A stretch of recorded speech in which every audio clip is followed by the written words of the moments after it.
Okay, so tonight we're going to talk about scholarship as conversation. And just as a baseline, I want to talk about or define scholarship, just because when we were sending out messages in Pronto, it would translate scholarship as becas. We are not talking tonight about the money that you can receive to help you go to school, which is also called a scholarship. Tonight, we're going to talk about scholarship as the practice of academic or scholarly work in the university, and specifically how it applies to your discussion posts and the papers that you write.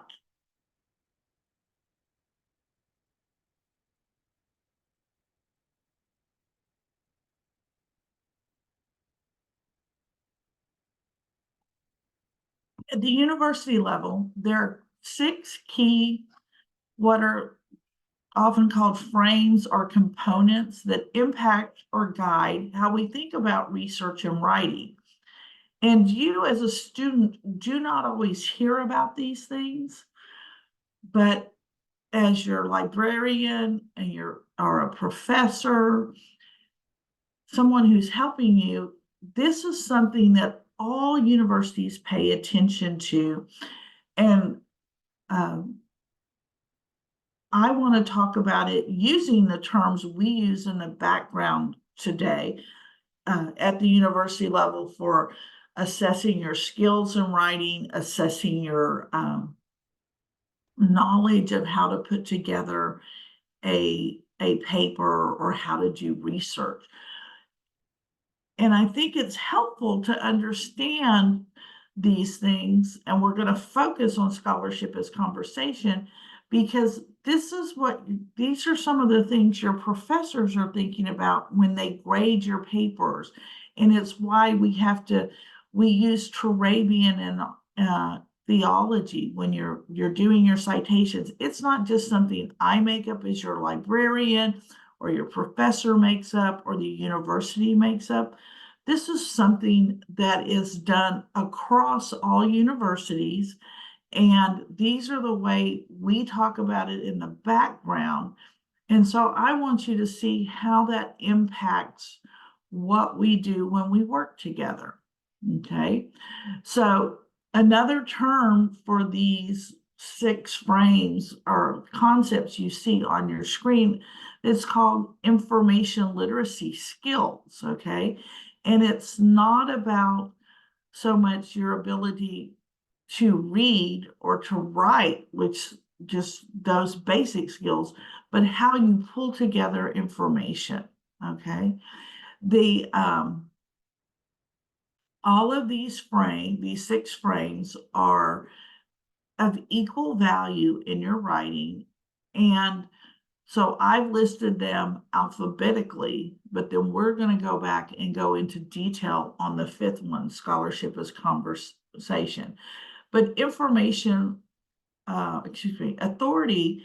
as constructed and contextual, that concept is where we talk about, when you meet with me, sometimes we'll talk about the differences between scholarly work and popular sources. So whether you're using a database in the CDU Online Library, that's a scholarly source. It's been vetted for that. It's written by theologians or philosophers or people that do research in your field, versus a popular source that's just available to anybody on the internet that wants to know more about Catholicism. So there are different levels of what's called scholarly authority. The second one, information creation, deals with the best way to provide or package information to convey the message you want in your writing. Okay, so in information creation, when we are working on how to format your paper using Turabian guidelines for 12-point font, 1-inch margins, Okay, that's part of it, of that information creation. That's what we're teaching there. Also, for doing scholarly work, when we talk about writing in third person, that is another way that it's your information creation is affected.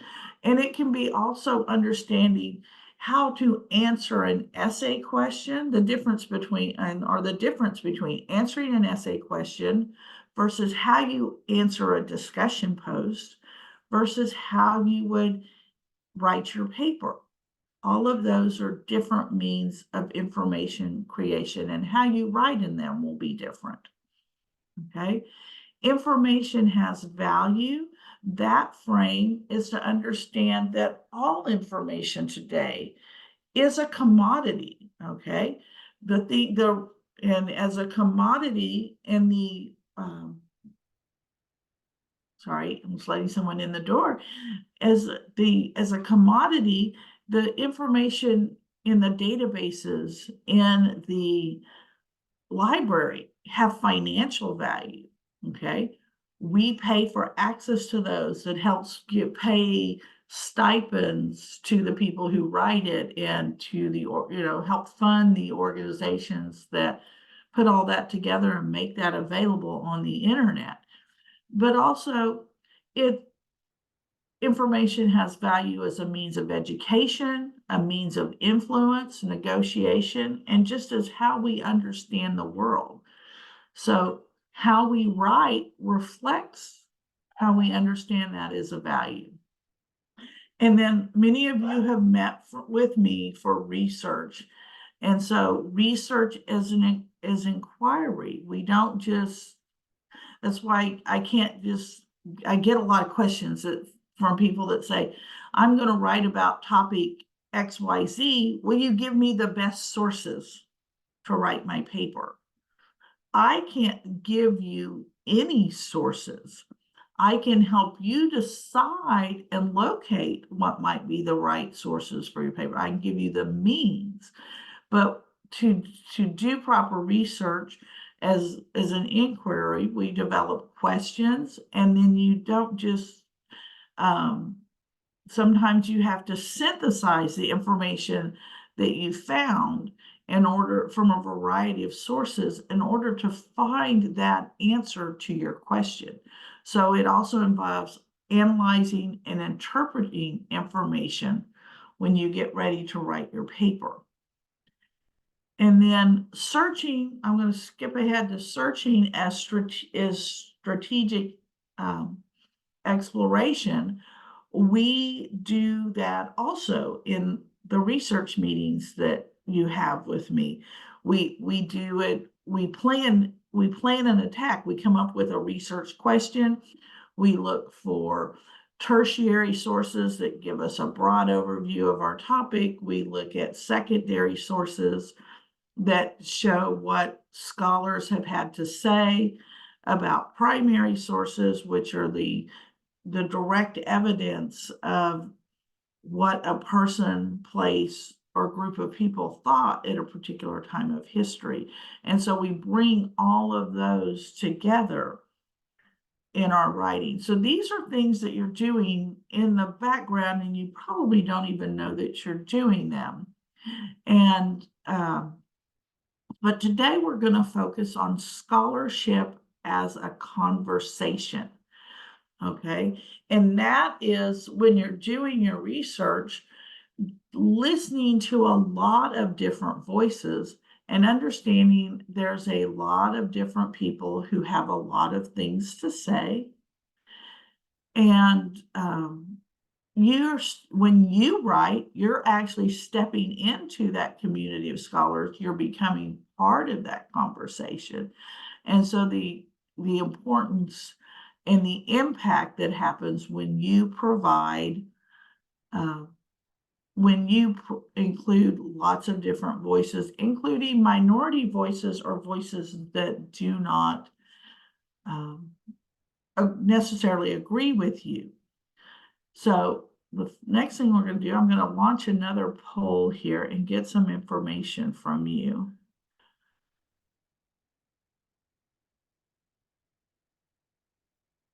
Okay, well, close this one.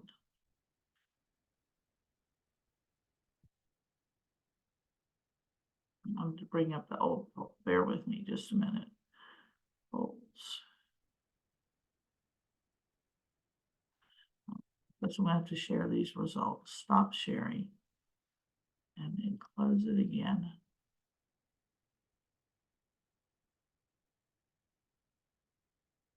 No.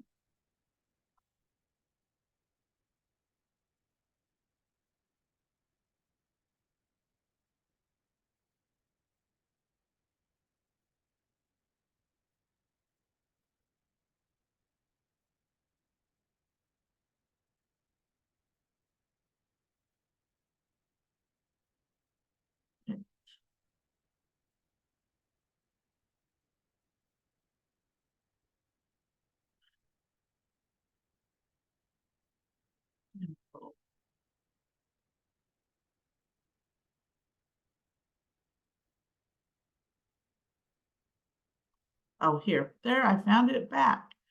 Okay, so here's the new poll.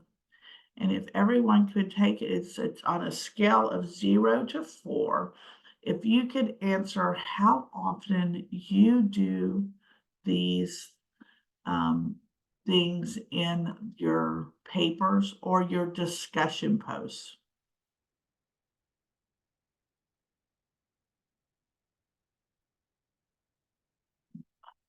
To launch it, and we'll see your results as you answer.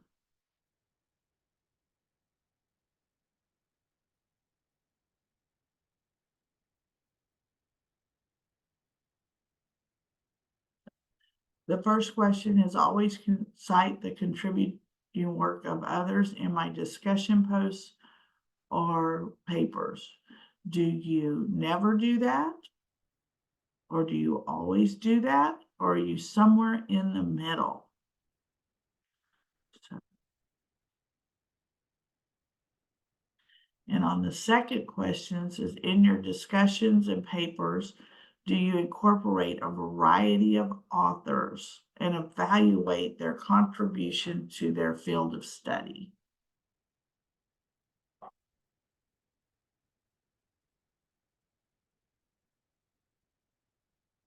Okay. And then the third question is in your discussion papers, do you incorporate the work of scholars who may not represent the majority view on an issue? Do you look to answer those who disagree with you or might have a completely different perspective?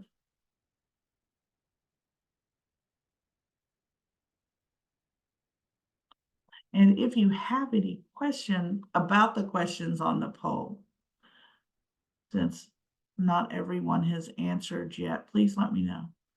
Oh, you answered the third one wrong. It won't let you change that. Okay, if you want to just type in what your answer you wanted your answer to be, that would be great. You wanted it to be 1. Okay, thank you. Anyone else?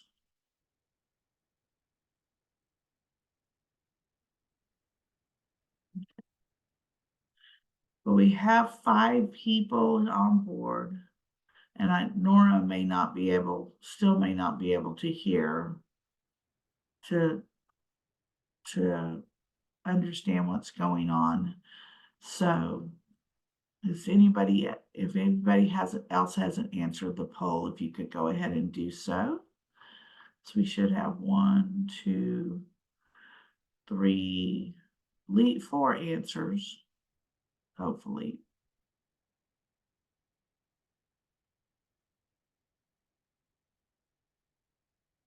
Oh, Nora's okay. Nora, hopefully you can hear me now. I see a microphone beside your name.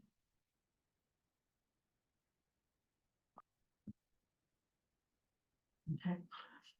I'm going to leave this up or actually, I'm going to go ahead and end it so we can move on because we did start late and we're running towards, going to run short on time here. So let me go ahead and end the poll.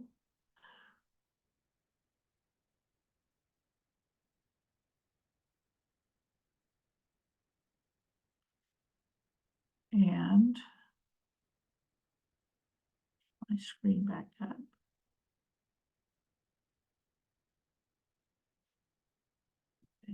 So what we're going to do now, we're going to think more about scholarship as conversation. And I have built a guide, which hopefully by the end of this week, I also get translated into Spanish. But in understanding what your professor is thinking about as scholarship as conversation, okay, that it involves a community of scholars and professionals. But when I talk about it with you in the library, and we're talking about it in relationship to your sources, for those of you who've already heard it, you're going to hear it again. I use the cocktail party or reception example. Let's say that you got to go hear a talk by Thomas Aquinas, and you had the VIP pass. So you're going to go backstage to a reception after the talk to get to talk to the saint himself. Thomas, and what he has to say, he's the primary source that you're writing about. So you are writing about him, or you're writing about what he has to say. That's one form of conversation. What you have to say or what you think about Thomas, okay? However, we're new and budding theologians a lot of the time. So we're not always going to feel real comfortable running right up to the middle of the room to talk to St. Thomas Aquinas himself. So sometimes we do this thing where we're at a cocktail party and we stand around the edge of the room and we listen to other conversations, and we learn. It's like, oh, I understand what they're talking about over there. And those people might be Dr. Scott Hahn, or a professor that's written things about the works of St. Thomas Aquinas. They're having a conversation. So there's those secondary sources that you're listening to, and you're listening to them explain to each other and maybe other people in their little group about what Thomas is talking about.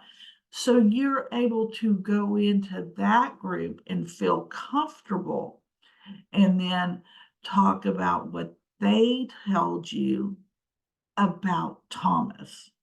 And so that's another conversation you're having. So I'm gonna go ahead and open up. Does that make sense, that analogy, to anybody? Or did I lose anybody with that analogy? You can either type it in the chat or you can raise your hand. An excellent analogy to understand first and second source. Yes, it is. But it's also, when you're dealing with it in your paper, I want you to think about their conversations that you're entering into. What Thomas had to say, that's a conversation. What somebody else had to say about what Thomas said, that's a conversation. What you're going to say is a conversation. And so you have that conversation with your sources, but there's another kind of conversation that you also have. You have the conversation with whoever you're writing to, okay? If you're writing in a discussion post, okay? You're having an online conversation with someone. If you're writing a paper, you're having a well-formed paper is actually having two conversations. It's having one conversation that tells you, that informs your professor on how you understand a subject, but you also, you write it in a manner that's for someone who might not have any knowledge of the topic. And so you're kind of, your two conversations can be happening in your paper. And when you want to do this well, when you're looking at doing your research and writing your paper, you want to understand that when you're doing it, you're not going to always find a single answer to report back in your paper. A lot of times that you're going to be sharing perspectives that different people have. Some will agree with you and some won't, but you can still include them as in your paper as part of your scholarly conversation, okay? And then most of the time, there's not a single uncontested answer that you can have in a paper, okay? And you want to seek out a variety of perspectives, not just the ones that are most familiar to you. So when you're looking at writing your paper, a lot of times people will have their favorite book or their favorite author, but they never, oh, I think I changed the screen. Hang on just a second.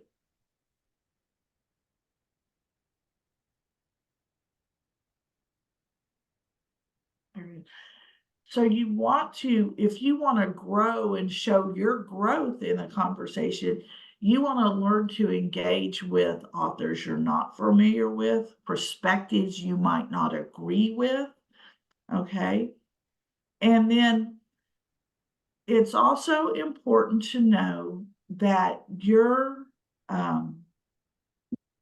when you come down to doing your citations, okay, you need to understand that through proper citation, you strengthen your voice because you show that you have learned from others and that you're not just doing, your paper's not just your opinion piece. So that's an important thing to understand. Now, there are different things that you can do as a student to help increase how well your professor sees that you are entering into the scholarly conversation. Okay, and so this is kind of an assessment tool. Let's see if I can make it just a little bigger here. Okay, so when you write a paper that you don't cite the contributions of others, and you fail to identify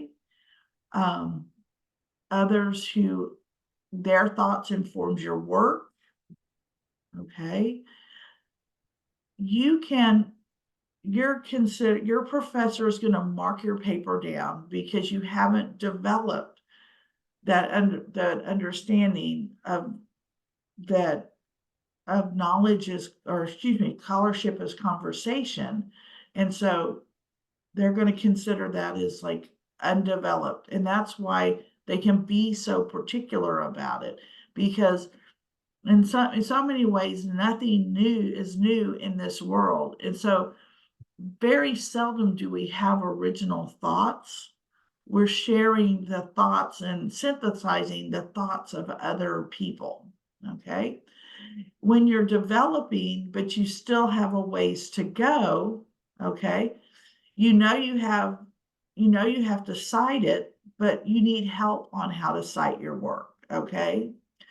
And you may have trouble identifying who the important players are in a who the important players are on a subject. And it's kind of like if you do a paper for Professor Paget about Mary and don't include something on Lumen Gentium, he's going to know that you don't understand like the seminal or the most important works of the church has produced about it. So it's knowing those different works or those different authors that are important, okay? And you also need to understand that, and this is the one that's particularly hard for us because we're always working in the Catholic tradition. But since so many of us also work within the church and work in faith formation, it's important for us to understand other viewpoints in order to show how they have caught on to the parts of the deposit of faith or how they are missing, where they fall short. So it's good for us to always include something that doesn't necessarily agree with our perspective on the faith. And when you're still developing at a higher level, okay, you become more adept at being able to do your citations and cite correctly, also, and be able to paraphrase correctly, okay? And you do include those other perspectives. And then if you want to be highly competent, okay, you don't miss your citations and you evaluate the contributions. So when you're writing about what somebody said, you're also going to give you'll also be able to give an explanation or critique about what someone said. And that's what your professor really wants to see in your paper, not just that Scott Hahn said XYZ about the Eucharist, but why Scott Hahn said this about the Eucharist, okay? And then recognize that, those other perspectives may still be valuable, okay? Whether they agree with us totally or just a little bit or not at all. And to help you become better at understanding this, these are some things that you want to do. You want to recognize that you are entering into a conversation that's not necessarily complete, okay? Scholarship happens every day. Research in theology and philosophy happens every day. And things change along the way. One of the things that I love about studying theology is nothing changes quick. But if you look back over the centuries, you can see how things have developed and changed that, okay? And so you want to, in your area of research, you want to select or find what are the current conversations taking place. And so you want to look at recent journals, not just books that were published in the last 10 years, but what did the theological journal that was published last week, did it have something to say on your topic? And so when you're writing papers, you all should see yourself as not just consuming the thoughts of others as a consumer, but you are also being part of that scholarship that can be out there for other people later. Okay. And scholarship happens everywhere. It happens in online, in your discussion boards. It happens in the journal databases, it happens in books, it happens in lectures, okay? So where can you find more information? And then don't be quick to judge, okay? Something that you don't understand. And this becomes really important in your discussion posts. When you think somebody's, talking heretically, maybe they just don't have the words yet to say it. So you want to, instead of saying, oh, you're wrong, you want to ask questions. Is this what you meant?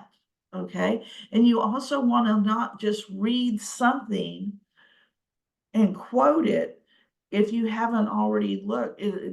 The scripture is a good example of this. We can't just quote scripture and say it applies to something if we haven't looked at the whole chapter that the verse is in, and sometimes the whole where that verse sits within the whole book of the Bible. How is it situated? What's really going on around it? Let me think, what other things can I have to say on this list? And we also have to recognize that our voices, especially here in the US, are not the only ones. Okay.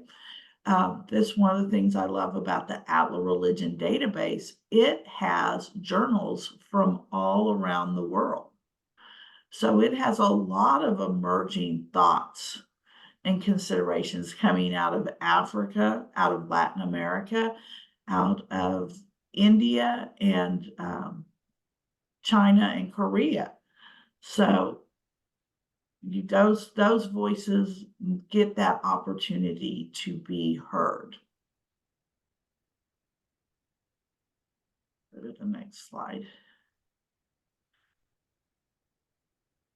Okay, so you might say, why does all this matter? Well, first of all, since right now pretty much everybody is here is studying theology, the first thing I'm going to say is making sure you bring in those other voices. Make sure you're not doing a theology according to your insert name here. So theology according to Stephanie, okay? I can't just give my opinion and expect my professor to see that I'm right if everybody else who talks about this concept says something different, or I have to show that they agree with me when I bring in those other authors. Okay. Proper citation is going to help you reduce plagiarism, and like always giving credit to who informed your thought. And then when you have well-researched papers that include the thoughts of other respected theologians as well as new voices, that's going to strengthen the authority of your writing. And for those of you who might think, oh, I like to write, I want to do this, it increases your chances for publication later. Let me see. Excuse me. And so there are times that your professors may say to you, you might consider getting this published, or I would like to see you enter this in a writing contest, things like that. So that's why it's important to have that. And hopefully in the future, we can have opportunities for students to present their writing for recognition. So but if you're not cited right, if it's just all your own voice, it will never get considered in an academic journal. Okay, I kind of rushed through some of that because we're short on time. So does anybody have any questions or thoughts? I do, but I don't see my raising hand. Okay, that's fine. Just go ahead and jump in there. Okay, so it was great information. I really do appreciate. I didn't know there was going to be so much information, but I enjoyed it. Thank you. Okay, Let's you're see. welcome. And I saw Maritza posted this, Yes, and yeah, hopefully I by have the end that. of the week. And this is a very this is very high level in many ways, but it's things that I, a lot of I wanted to share what's happening in the background when people look at your paper and look at your sources. And I mean, there's a lot going on. right. Maritza. And I did have some questions. I'm sorry. Okay, well, we'll go to Maritza and I'll come back Okay. to you, Shayla. Okay. Okay, I didn't expect this. This is really deep in knowledge and content. I'm still curious why, if this is a scholarly conversation, what the use of the scholarship as conversation. Scholarship. Okay, scholarship is the term used also for your academic pursuits. That's Mm, one of the lovely things about English. Everything can have 4 different definitions. And so one definition for scholarship is the work you pursue as a student, the work you are doing as a student is considered scholarship. And it's mm. not the word I picked, it's the word used across universities. No, they're very interesting Yeah, the use of that word. yeah. Thank you. Shayla, did you have another question? Yes, I still had a couple questions here. Okay, so knowledge practice. How do I know where I stand? Since I've gone through 3 classes, like, where do I receive this type of feedback? I know that when I go into Canvas, there is Okay. an area. Yeah, And this is your professor is not going to put it in those same terms right. necessarily. Like I said, this is from a very high level thing. So what you so where you will see it, if you can see how you're doing, is when if your professor is telling you that you need 3 primary and 6 secondary sources. Okay. If you're able to find those sources and integrate them in your paper, were you able, okay, and every reading or writing assignment will have a rubric in Canvas. So if you're hitting the high points on the rubric, Okay, then I'm you're, getting. they've just used, terminology that's more understandable by you in most cases, or that seems more pertinent to you as a student in the rubric. Right. So that's the that's what you want to judge. How are you being scored on those rubrics? But here in the knowledge practice, you can ask these of Yeah, that's yourself. that's that's great. I'm going to look at that. My other question, real quick, is I see I in my classes I see a lot of opinions with no citation, and I know we Yes. spoke about this before, but how can I develop like finding new authors and so forth if I'm not seeing it?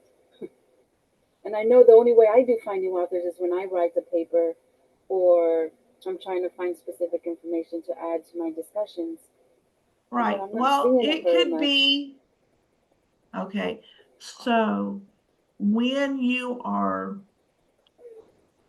have your reading assignment, and maybe it's a chapter from a book or an article, and you look at the references in used in that article or those book chapters, those bibliographic references, you may decide you want to go back and investigate what was said in the article that was referenced. Okay.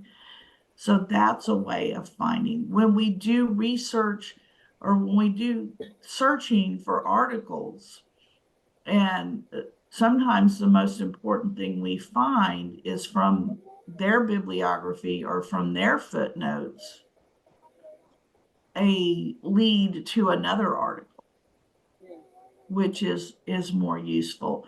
But it is good practice in your discussions to cite where you got your ideas, whether it's from your readings or from your professor's lecture or from what somebody said in another discussion post, as well as the works you read outside of class.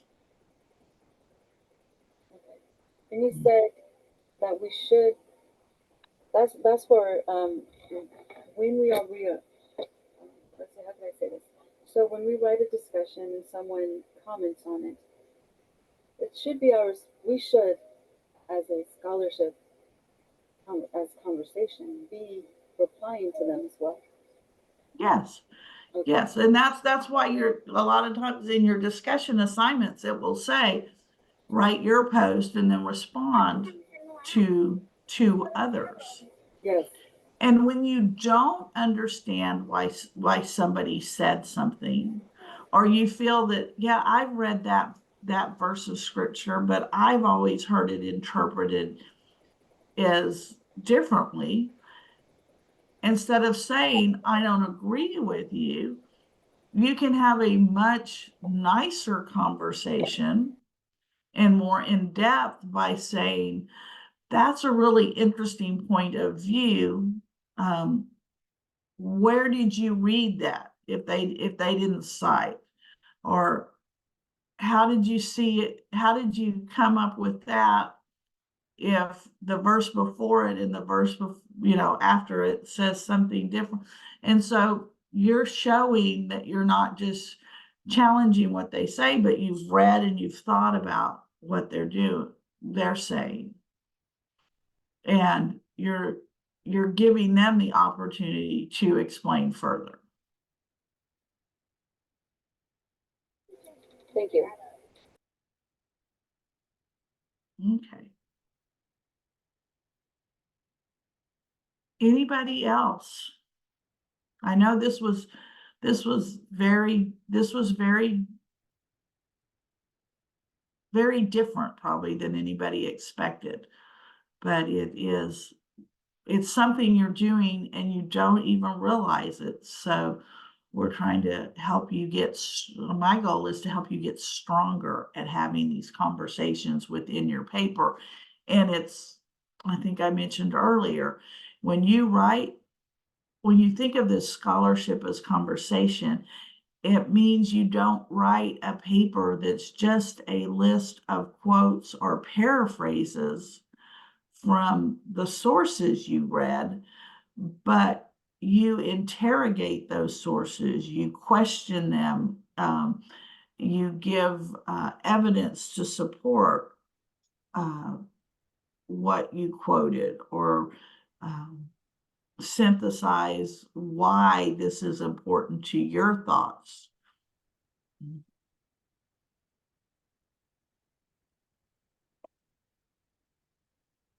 Excellent.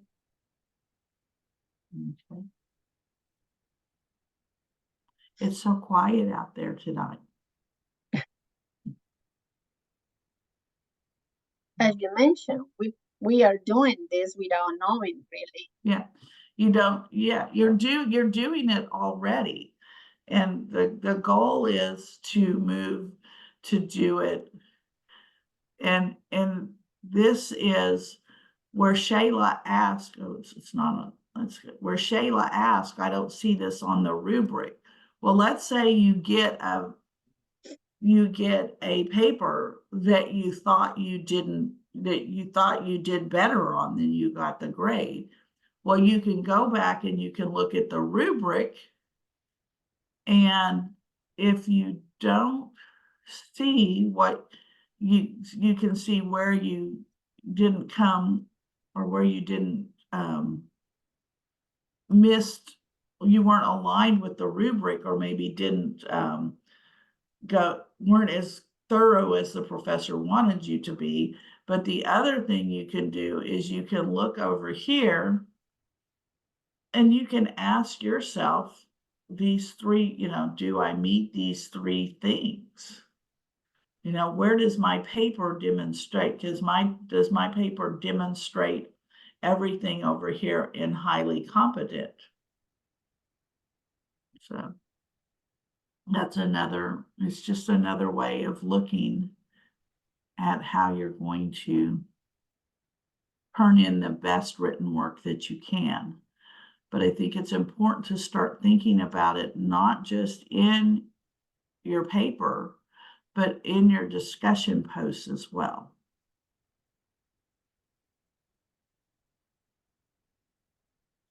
Sarah Araceli, you're very quiet, so I'm glad you came. And if you have other questions later, you can always message me.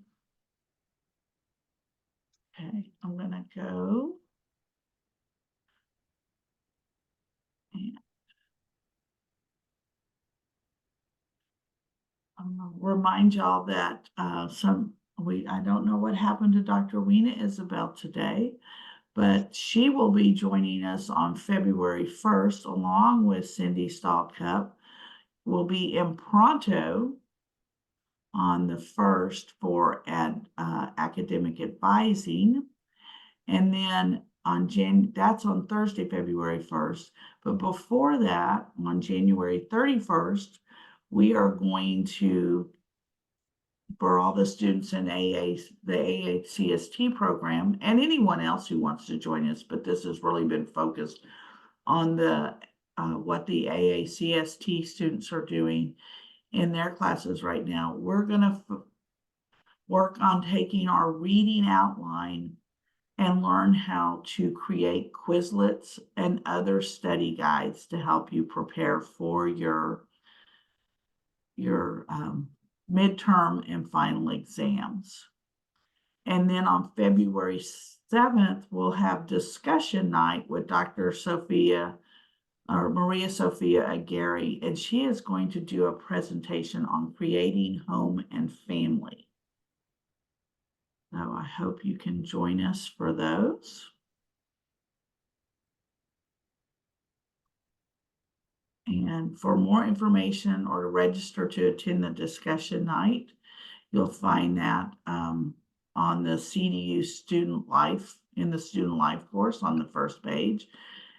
When you leave, please complete the survey for tonight. And then other questions that you might have, you can also send them to studentlife@cdu.edu. So with that, I'm going to say good night. Thank you. Have a great evening. Thank you. Thanks, Shayla. Thank you, everybody. Thank you, Stephanie. You're most Excellent. welcome. I'm going to stop the recording.